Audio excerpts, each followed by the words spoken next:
Hei, imeline hing! Olen Laina Helenurm ja sa kuulad mini-jutupäevikut Mõttekoht. Olles üle 20 aasta valgustumise teekonnal, jagan teiega mõtteid. Miks just miniversioon? Sest meile polegi rohkem vaja. Nii lihtne see ongi. On vaja võtta üks teema ja sellesse iseseisvalt süveneda. Meie aju mitmeid teemasid korraga nii ehk naa sügavalt läbi ei võta, mistõttu see 5 minutit annab palju võimsama tulemuse kui 10 pikka podcasti.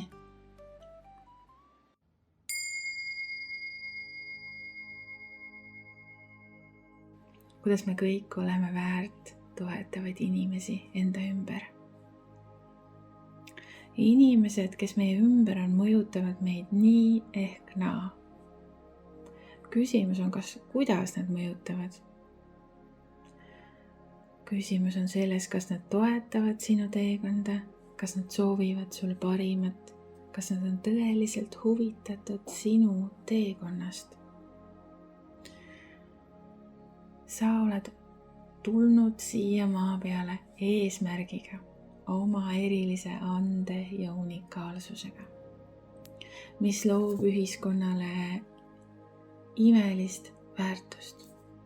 Jah, absoluutselt igas inimeses on see imeline väärtus olemas. Ja selle tõttu iga inimene väärib toetavaid inimesi enda ellu.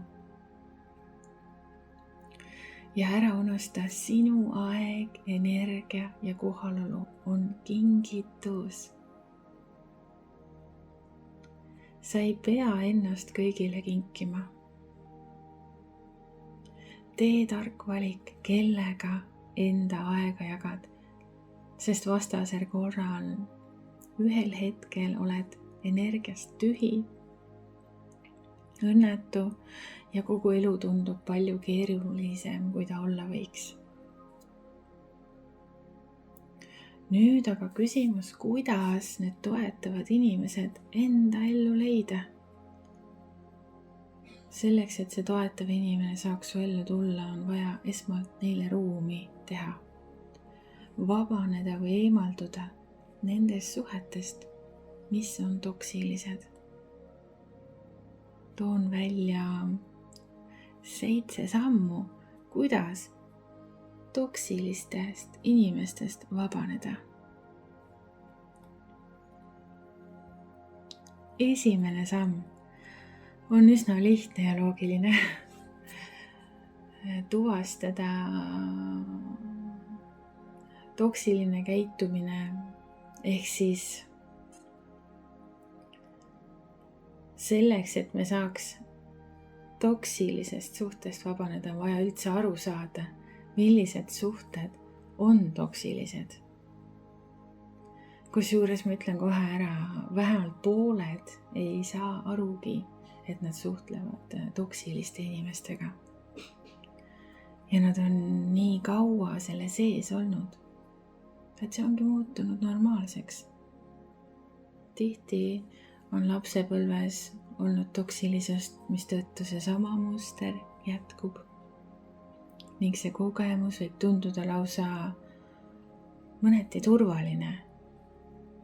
See on toksiline, aga turvaline. Selle asja nimi on tegelikult traumapond.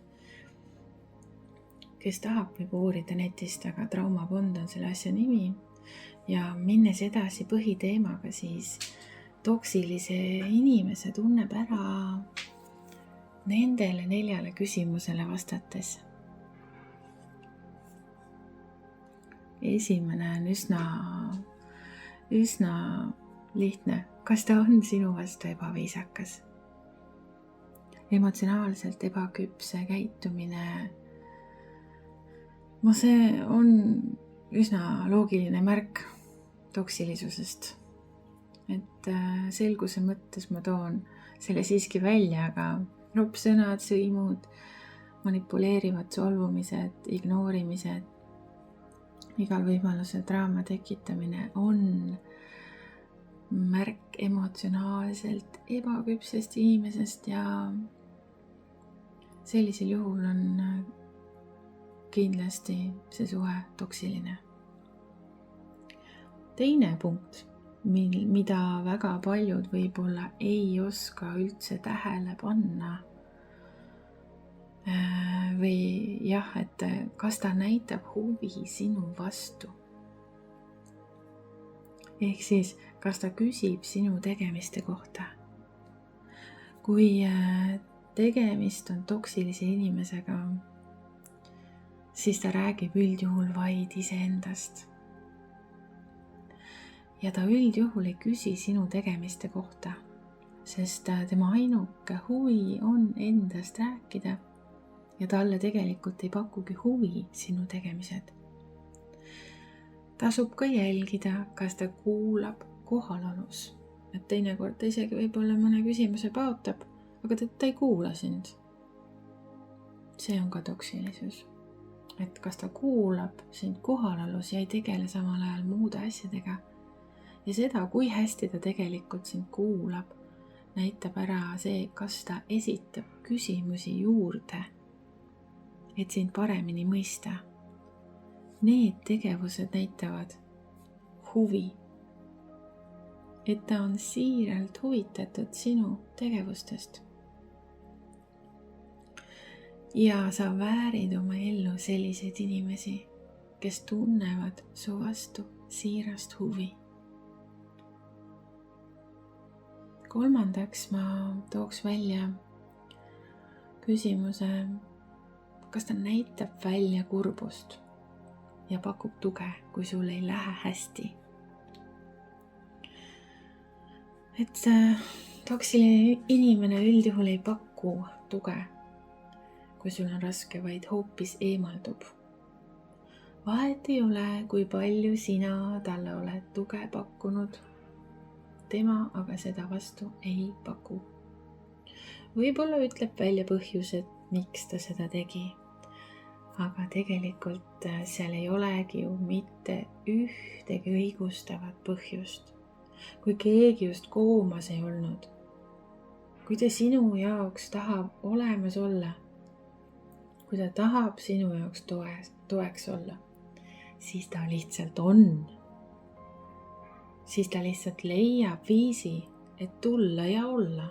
Jah, võib-olla ta ei saa täna tulla, tuleb homme või ülehomme, aga ta tuleb. Sest ta tahab. Ja armas inimene, sa väärid oma ellu inimesi, kes pakuvad sulle tuge, kui sul on raske. Ära lepi vähesemaga. Ja neljandaks on selline huvitav selline justkui eheda suhte indikaator ja reetur. See on siis küsimus, kas ta elab sulle rõõmust kaasa, kui sul läheb hästi. Olen ise nii mõnegi jutumärkides hea sõbra selle tõttu kaotanud.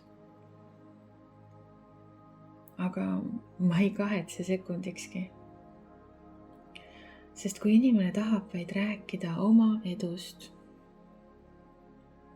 ja nii kui sina hakkad oma edust rääkima, siis ta muudab teemat.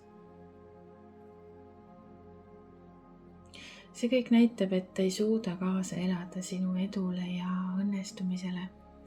Järelikult ta on kade.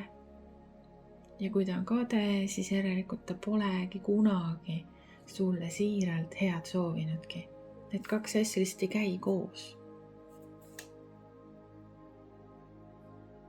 Jah, see küsimus reedab nii palju.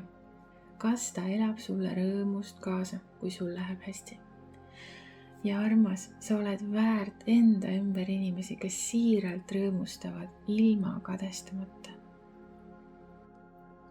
Sa kuulasid praegu 7 sammu, kuidas toksilistest inimestest vabaneda. Esimest sammu. See läks oodatust pikemaks, seetõttu järgmised sammud järgmises osas juba järgmine esmaspäev.